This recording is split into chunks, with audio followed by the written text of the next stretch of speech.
So the prosecutor is using this to try to prove the RICO conspiracy, basically that there was money from the organization used in order to keep these people involved in the sex plot that Diddy had. But here's the problem. We've got to look at agency here, which I've been talking about in relation to this case quite a bit. It's just awfully strange that somebody says, he paid my rent and therefore I was pressured to do something. That's not at all something that we would think would make someone guilty of a federal offense. Offering to pay rent and therefore somebody feeling obligated. No, instead you need force and coercion, and this is just not rising to the level of the type of force we would need to see in order to convict under that RICO charge. So here's my question to you. Has anything stood out to you about her testimony so far, or any of the people that we've seen? Does anything stand out to you like, oh, that's a good, they're building the case here, or do you feel like the prosecution is really lacking?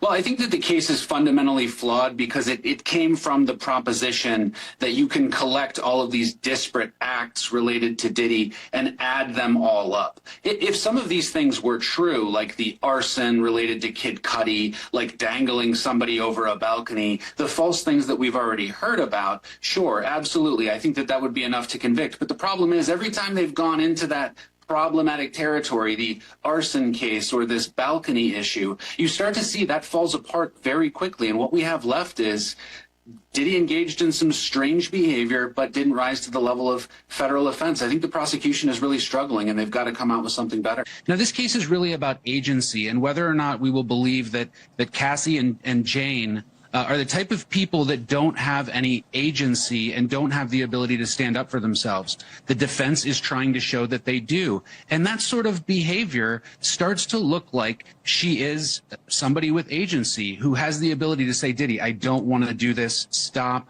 I'm exiting this relationship. And I think that that is cutting in the defense's favor, right? But what the prosecution needs to prove is the type of RICO scheme that Rudy Giuliani prosecuted against the mob and others. That's not just the occasional use of business assets. You need to prove that the business was for this purpose and it was used in this way. And I just don't think that they're there yet.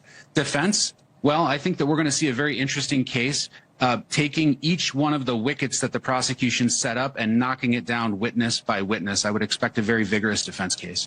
And so the reality here is we're certainly listening to Cassie Ventura as a victim and all of the harm that she suffered, but the jury has to understand that they only get to find Sean Combs guilty in this case if they are able to show that Cassie Ventura had no other choice but to comply with these requests. And it certainly doesn't seem that way when I look at the evidence that's already been presented.